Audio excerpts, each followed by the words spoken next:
674 na mga complaints no laban po sa mga pulis. First quarter pa lang po ito. Ito ay mga non-motu proprio na mga kaso. Ano na po ito, mix na po ito, halo na po Mix, ito. okay. Meron pong may reklamo Oo. na galing po sa publiko. Meron din po kami noong tinatawag na motu proprio na kailangan po namin pasukan at imbestigahan. Okay. Okay. So, dyan nga, sasabihin ng iba, naku, unang bahagi pa lang ng 2025, 674 complaints now were filed against yung itong mga rogue cops natin. Pero, to what do you attribute ito pong pagtaas ng kaso, ng bilang po ng kaso ng mga reklamo no, sa ating mga pulis?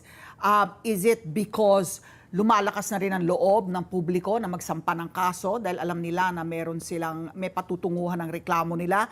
Is it because bawat isa sa amin ay meron ng cellphone na merong pwedeng mag-video ng mga nangyayari if we are accosted o meron pong pangyayari involving police? No, we can document that. Actually, meron tayong corollary question. Allowed ba tayo to actually video yung ating law enforcer, ating kapulisan? Yun muna natin, yung una muna nating katanungan about to what do you attribute itong pagtaas po ng bilang ng mga reklamong inihaharap laban po sa pulis? Siguro masasagot ko yung tanong na yan, pero bago ko sagutin yan, siguro bigyan natin ng konteksto, no? Yung mga datos na yan. Unang-una, yung pong mga fina-file na yan, ay hindi ho nangangahulugan na yan po ay may pagkakasala ang mga kapulisan. So yan po ang figure na yan ay subject either to complaints or mga insidente kung saan po kami kailangan pumasok. So yun po yung siguro unang kulatilya, no? Baka isipin ng mga tao pag na dumami, ito lahat ito may sala. Hindi po. Yung po sa motu proprio investigation po, for example, maaari pong ma-attribute siya sa dami po ng police operation ngayon, ano? Yes. Sapagkat yung mga police operations po ngayon, pinaiigting po yan ni Chief PNP Romel Marbil. At hindi yun po maiwasan na doon po sa mga operation na yan, ay maaari po magkaroon ng insidente, ano? Paggamit ng baril, maaari pong may masaktan, maaari naman pong wala. Yung po mga ganong klaseng investigasyon, required po kayong pumasok. So, yan po ang maaaring isa sa mga rason kung bakit po tumaas yung numero, no, yung datos. Dahil dumami rin po yung ating mga police operation. So yan naman po ang sinasabi ni Chief PNP Marbil na kailangan on the ground, lahat po ng mga kapulisan natin should be more active sa ground. Yun naman po sa reklamo, no, maaari din po naman doon sa pagtaas po ng numero na yan ay dahil po yung ating mga kababayan, una po, marami dyan mulat, Mulat na, tapos pangalawa po, may gamit po na mga technology, technological device, mga cellphone, camera, marami po dyan, nahagi po sa CCTV. Alam mo, napakalaking bagay po yung mga CCTV, no?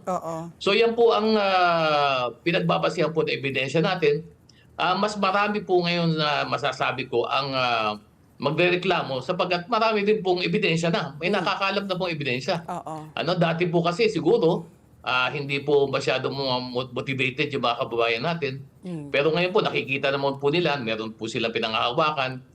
Meron din po kaagad pagtugon ang Internal Affairs Service sa mga kanilang reklamo. So, maaaring yun din po ang pinag-ugatan ng pagtaas po ng numero na yan. Okay. So, Attorney Dulay, no, sabi nga na dito sa aming research, 228 po ang ating kapulisan.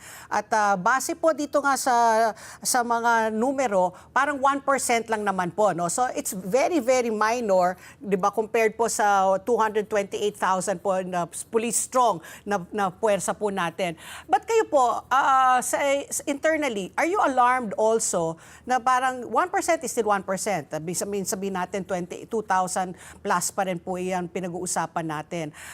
In terms of parang yung pagkuha po ninyo mga pulis, yung yung acceptance po nila, yung yung kalidad po ang hinahanap po natin. Tayo ba'y nahihirapan na rin po kumuha ba ng mga dekalidad na pulis para po talagang bantayan po ang seguridad ng mga mamamayang Pilipino? Again, gusto ko lang sabihin na yung number na yan, although hindi ko naman justify, any misconduct by any policeman, kahit mag-isa ito, is inexcusable. Hindi rason na sila ay sumuway sa kanilang tungkulin. So malinaw po yun. Kaya lang, para mabigyan naman po ng konteksto, yung pong pag 1% na po yan, yan po ay sinasabi lang na ang nakararami, 99% po ng ating kapulisan ay matitino, dedicated, hardworking. Yun po yung konteksto siguro na unang-una ko po gustong ipalabas. Na yung mga kasama namin din sa PNP, talagang marami po yan, nagtatrabaho po talaga. At talagang ngayon lang po ang kanilang inaatupag yung pagsisilbi sa publiko. Yung pong 1% na po yan, Hindi yan naman naman po alarm. ay, sabi ko nga, nahahati naman yan, no? May porsyento niyan ay naiimbestigahan dahil sa required kami mag-imbestiga sa kanila. So yung sa 1% na yan, dahil sabi ko nga, umiigting nga ang police operation ngayon eh. Kapag nagkaroon po ng insidente, aresto at nakagamit ng baril or meron na saktan, automatic papasok kami. Pero hindi ibig sabihin naman na may kasalanan nito mga kapulisan natin. Ano? Yung sa reklamo naman, yun naman nga, kami, wini-welcome actually namin. Ano? Sapagkat kailangan ng mas aware na publiko para itong kapulisan natin laging mabantayan. Ano? Kaya hindi ako na-alarma. Actually, natutuwa nga ako na at least kahit papano ay lumalabas. Ano? Kung ano yung mga pagkukulang ng Philippine National Police. Kasi ang isang trabaho din ng IAS, kung di yun natatanong, Ali, Patpi, a part of our job is also to make policy recommendations. Ano ba yung pwede na dating baguhin? Ano yung mga hakbang na pwede natin gawin para mabawasan o masolusyonan itong mga ganitong problema? So, kami, we don't look at it really as a problem. What's important is we identify what the problem is and then we find solutions for it. Let's get together. Sunday 25. Sunday 25.